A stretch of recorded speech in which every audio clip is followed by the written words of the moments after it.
Thank you very much for coming. I'm Dan DeRoche, the Director of Communications. So without further ado, I'll turn it over first to Anthony Soto. Hello everyone, Anthony Soto, Superintendent of Schools in Holyoke here. Thank you everybody for joining us and everybody out there listening.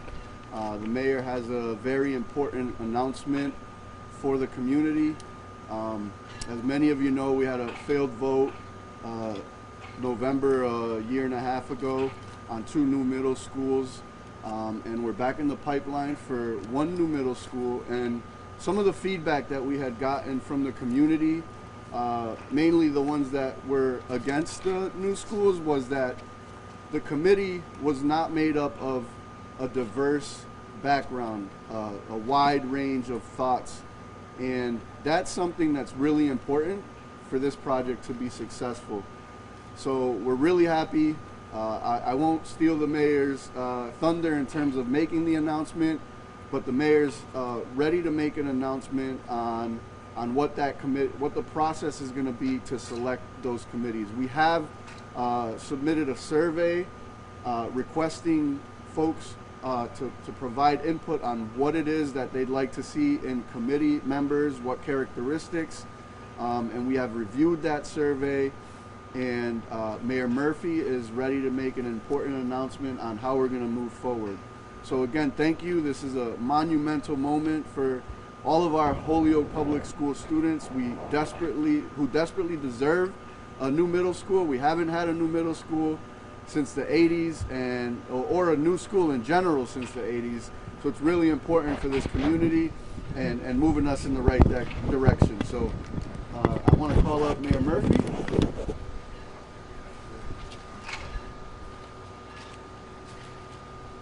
So thank you very much. Thank you, Anthony. I'm stealing Anthony's notes. I heard he was giving good talks, so I'm going to make sure I copy his notes.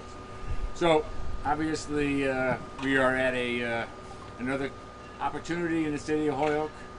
We've been welcomed by the Massachusetts School Building Authority to submit a proposal again. And to do that, we need to set up another school building committee.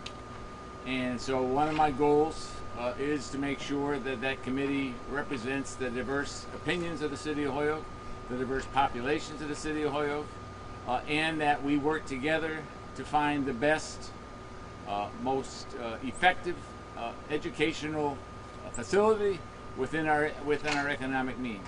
And I want to say that we've had our bonding council review the concept of the city having a new school and being able to finance it within our tax rate. And we have been given pretty solid evidence that in fact the city can't afford the 1 school, and that we would be able to do that without any increase in terms of taxes or without an override necessary, which I think is important to a lot of people. Obviously our goal is to make sure that we balance and provide a quality education to all of our students. So as acting mayor, I'm kind of in a peculiar position. I've been asked to do a lot of things in this acting mayor role. This is another one. And I want to make sure that I provide input for mayoral candidates, because obviously once I leave, they're going to be, this committee will be their responsibility. I would encourage whoever happens to be elected to make sure that you take this as a priority. This is something that the mayor needs to be actively involved in and needs to be a leader for the community. I will also encourage any member of the community that feels they have the time, the energy, and the commitment to work cooperatively with other residents, with other members of the schools, to sit down and figure out what is the best educational facility that we can get. What are the benefits of this?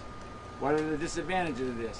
Should we stay with the plans that were already out there? Those are some of the discussions that are going to have to take place.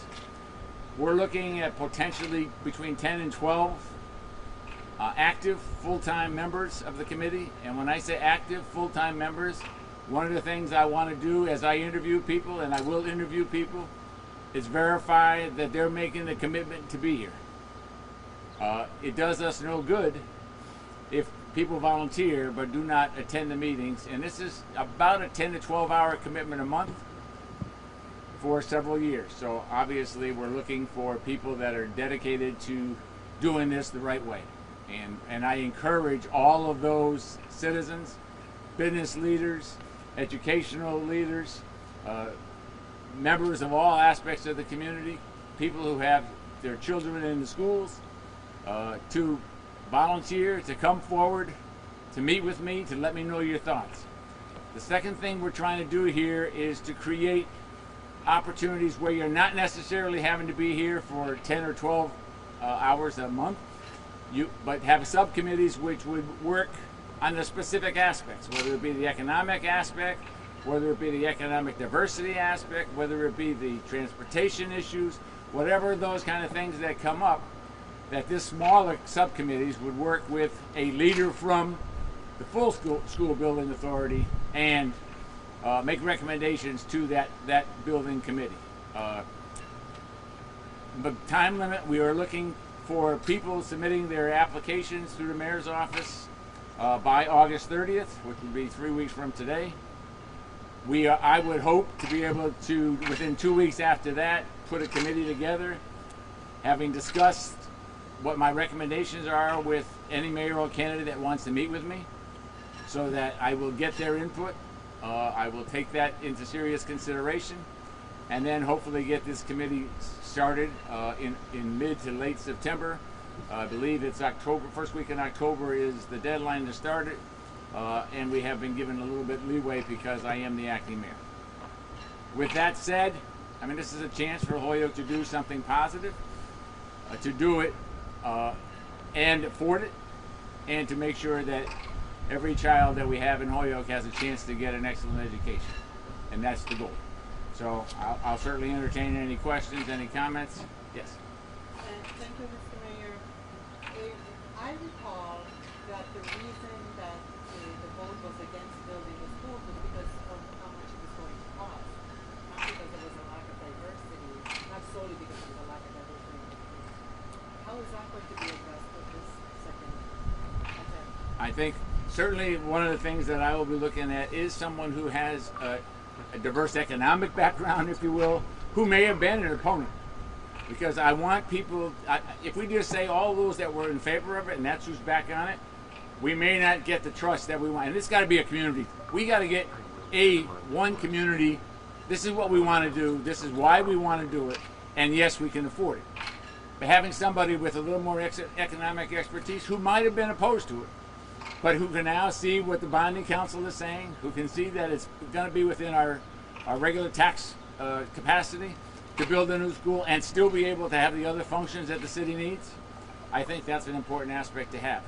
And I think the community needs to hear from people who have opposed it on economic reason, on economic grounds, that in fact they believe this is something we can do and we live within our budget. Is this committee endowed with any power? Are they just giving recommendations? And what is the role of Mr. Soto here in the final decision? Well, ultimately, I think it all comes down, because eventually it's going to come down to school. This committee is going to recommend, I'm sure, I'm going to call him superintendent, not receiver. Nothing personal, but I like Superintendent Soto better than Receiver Soto. What I would expect is that they will make recommendations. Ultimately, it's going to require a bond. Ultimately, it's going to require mayoral and city council approval, which is another reason we need to have people involved early on throughout the process. Hey, if we're doing this, I've got a problem with it. Well, then what's the problem? Let's see if we can solve the problem in the early stages, not at the end. And I think that's important. We got to find out what the objections are early, if there are objections.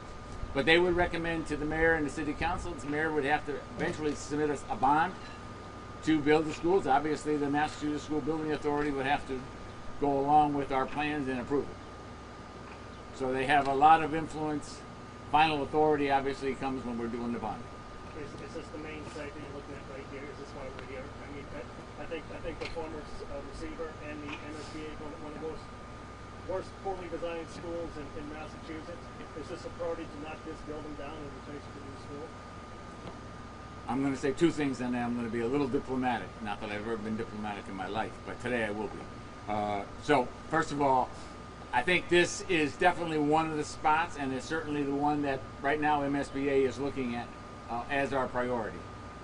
If we had financial information that provided other information in terms of our economic capacity, if for some reason all of a sudden we had several $1 million beyond our bonding and we could do things, maybe we look at other places. But right now I would say this is the priority.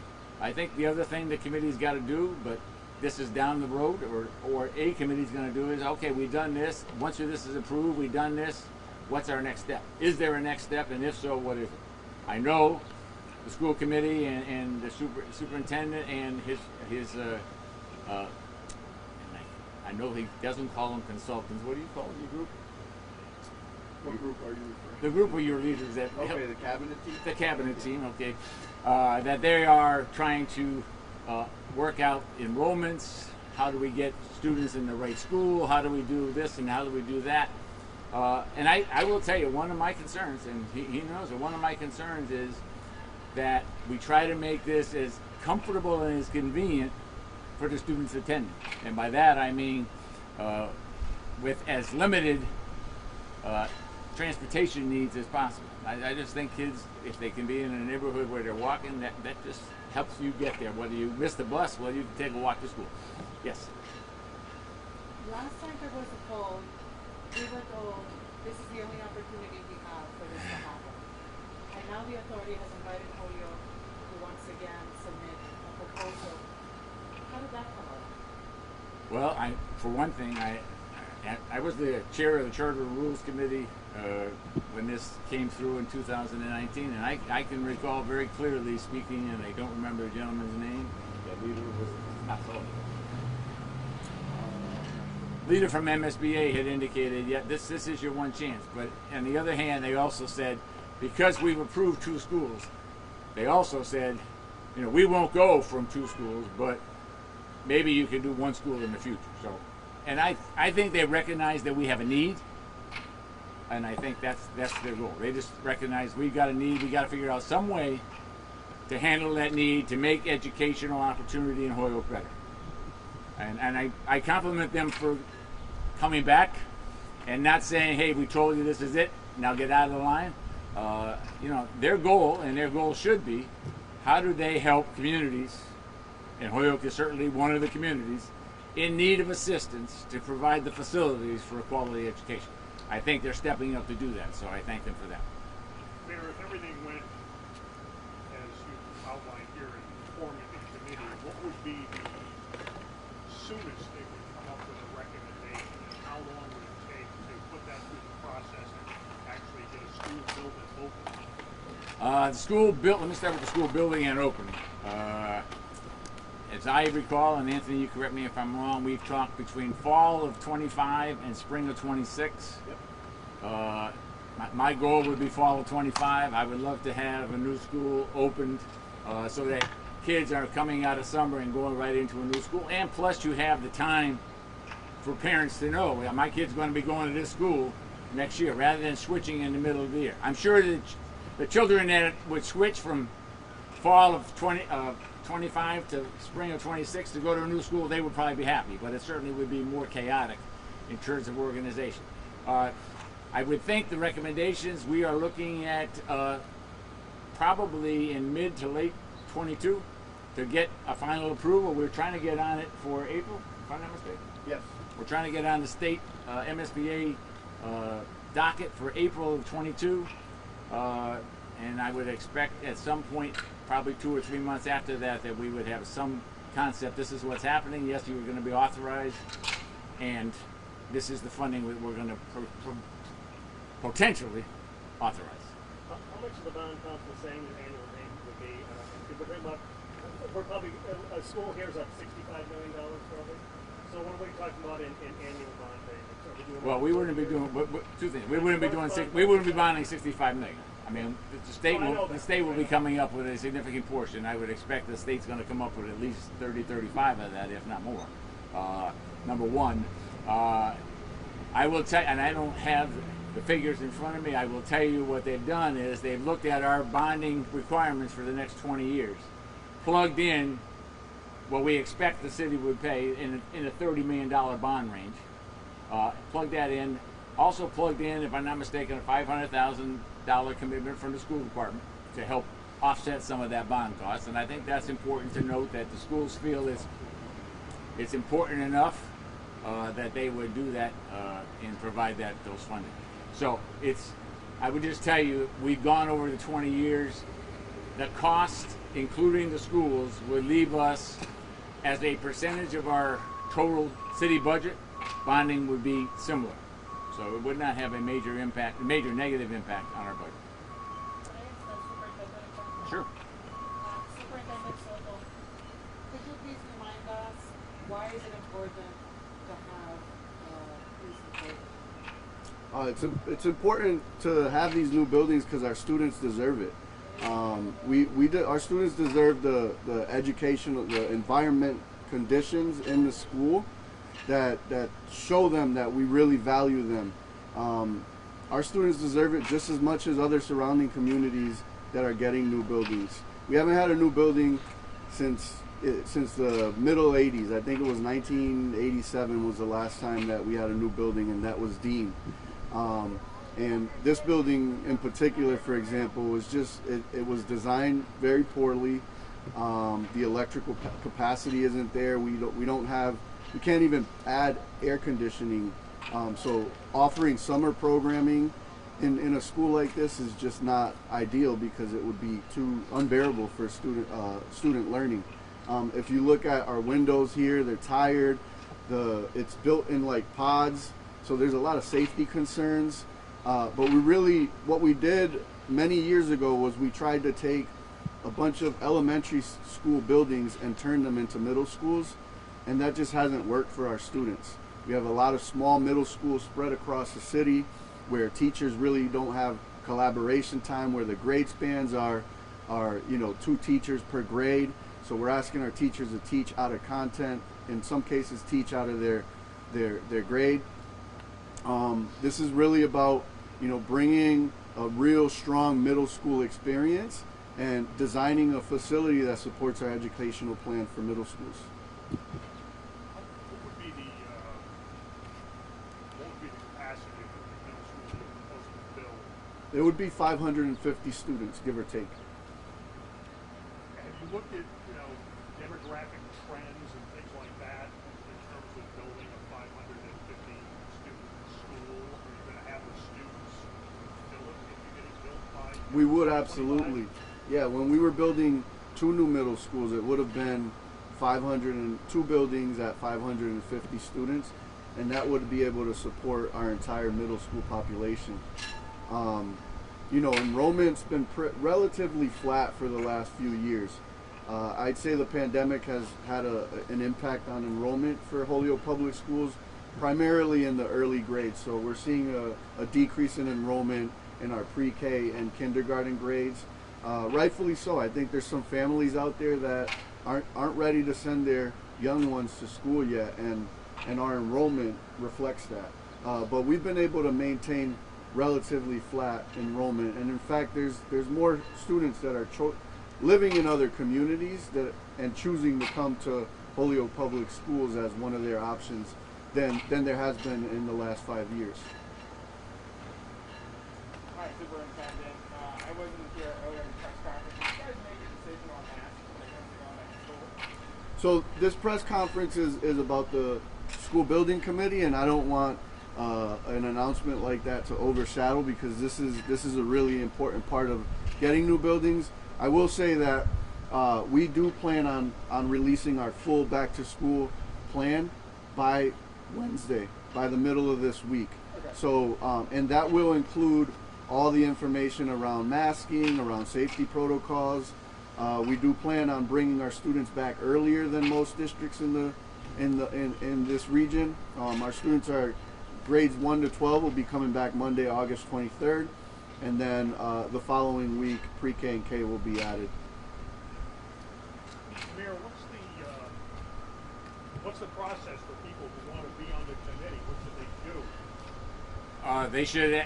Can I do one thing before? I just want to. We had 550 for the enrollment, but I know when the original plans came out, there was room to get that to 600 or 610, and still be within an effective educational capacity. So, I mean, as we're working on plans in terms of where students are going to go, if we get this school, I mean, if we find out we need to have up to 600 in this school in order to not have crowding in other schools and make them more effective, we have the capacity to do that. As far as trying to get on the committee, they should just sit. They could either write a letter and send it. They could call my office and set up an appointment, and then send me a letter. But they have until August 30th. So I want emphasis. I can't keep waiting. Obviously, I need to get this moving. I also want the time to be able to say, okay, these are the people that are asking to be on this committee. I think these make sense. The mayoral candidates may say, "Oh, I don't think you should do that." I listen to their concerns. Now, they won't have a veto, but I will certainly listen to their concerns, and if they're valid, I will certainly take those into consideration. Mayor, I know you guys have been talking about sewer rates and increases and concerns for residents.